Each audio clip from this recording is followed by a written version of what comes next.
Social media پر ایک AI generated image جس پر لکھا ہے آل آئیز آن رفح، یعنی رفح کے اندر جو کچھ بھی ہو رہا ہے ہم سب کچھ دیکھ رہے ہیں، بہت زیادہ وائرل ہو گیا ہے، جس کے بیک گراؤنڈ کے اندر ایک سرائی علاقے کے اندر ٹینٹ لگے ہیں جس میں رفح کے ریفیوجی پناہ لیے ہوئے ہیں، کیونکہ اسرائیل نے اس علاقے کو خود ریفیوجیز کے لیے سیف ڈکلیئر کیا تھا جہاں پر کوئی حملہ نہیں کیا جائے گا۔ اور یہ پوسٹ راتوں رات انسٹاگرام پر اتنا زیادہ وائرل ہو گیا کہ کسی نے سوچا بھی نہیں تھا۔ 47 ملین ٹائمز اس کو انسٹاگرام پر شیئر کیا گیا۔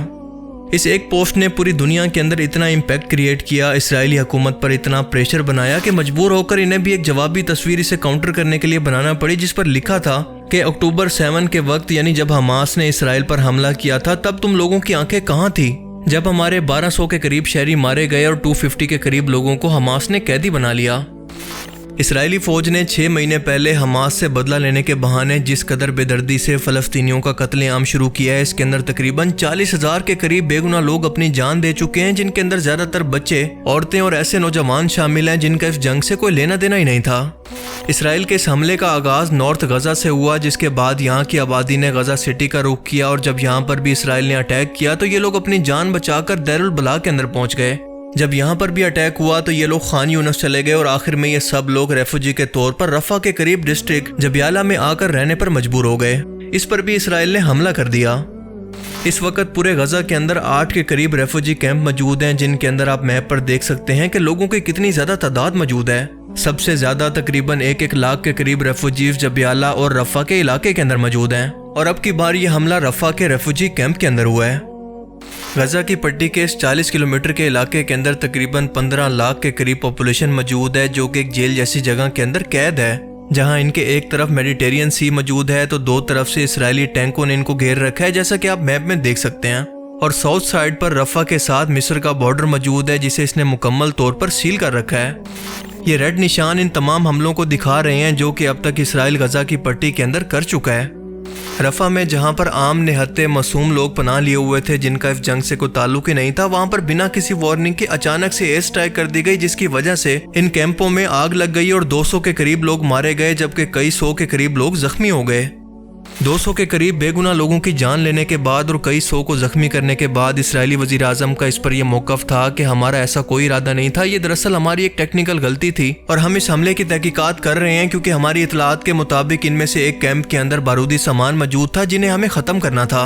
اور دوسرا یہ کہ جب تک حماس ہمارے قیدیوں کو رہا نہیں کر دیتا ہم نہ تو یہ حملے بند کریں گے اور نہ ہی کوئی جنگ بندی کریں گے۔ ممکن ہے کہ پورا 2024 ہی اسی جنگ کے اندر گزر جائے۔ اپنے اسی ظلم اور بربریت کی وجہ سے اسرائیل مسلسل پوری دنیا کے اندر اپنی حمایت کھو چکا ہے اور وہ سفارتی طور پر بھی آئسولیٹ ہو رہا ہے۔ 28 مئی کو 3 انتہائی اہم ملکوں یعنی اسپین، آئرلینڈ اور ناروے نے فلسطین کو ایک الگ ریاست کے طور پر تسلیم کرنے کا اعلان کر دیا۔ یونائٹڈ نیشن نے بھی قرارداد پاس کی کہ بس اب بہت ہو گیا، اب اسرائیل کو یہ جنگ روکنا ہوگی، جس کے احتجاج میں اسرائیلی یونائٹڈ نیشن کے ایمبیسیڈر نے UN چارٹر کی کاپی تک کو کرش کر دیا تھا۔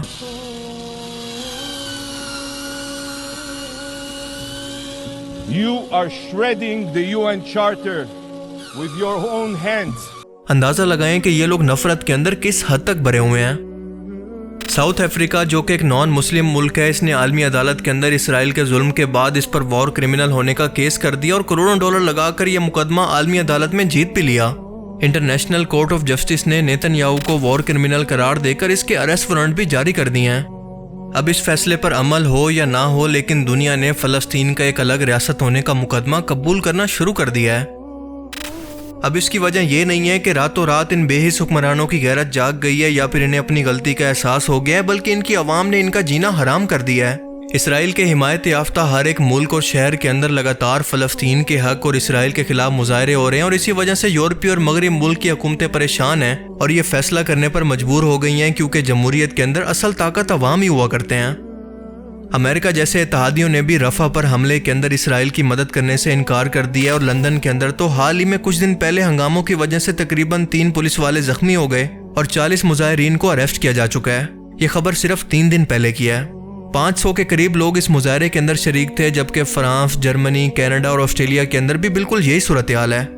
یہ وہ ملک ہیں جو کہ اسرائیل کو غزہ پر حملہ کرنے کے لیے آرمز اور ملٹری سپورٹ فراہم کرتے ہیں۔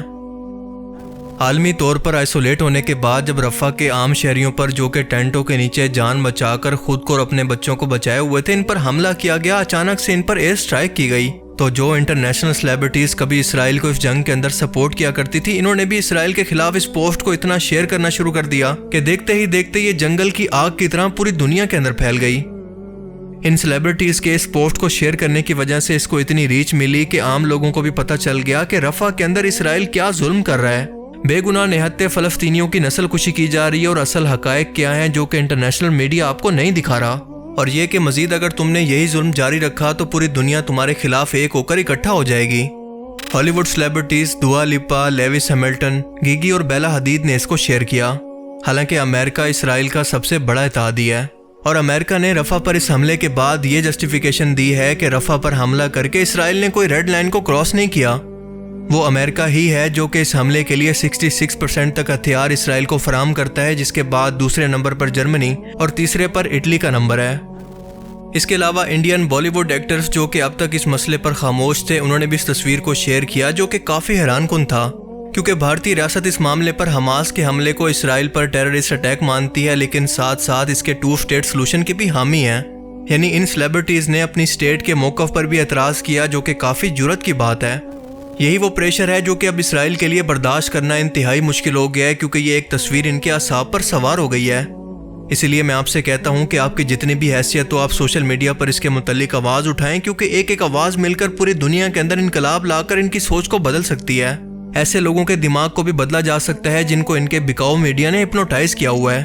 جو احتجاج کر سکتا ہے وہ فزیکلی جا کر احتجاج کرے، اگر حیثیت ہو تو مالی طور پر مدد کرے، بائیک آؤٹ کر سکتا ہے تو اسرائیلی پروڈکٹس کا بائیک آؤٹ کریں، لیکن پاکستان کے اندر مجھے ایسا ہوتا نظر نہیں آ رہا۔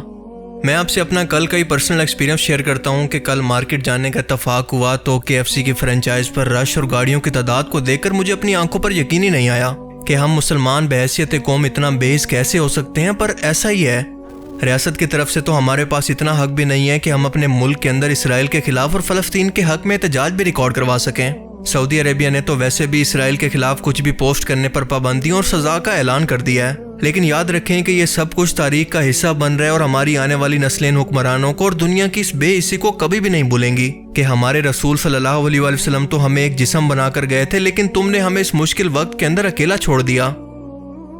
اب تک کی اطلاعات کے مطابق 30,000 کے قریب ریفوجیز رفح سے اس حملے کے بعد دوبارہ حملے کے خوف سے ایک بار پھر سے محفوظ پناہ گاہ کی تلاش کے اندر کہیں پر نکل گئے ہیں، جن کا مستقبل کیا ہونے والا ہے یہ تو آنے والا وقت ہی بتائے گا۔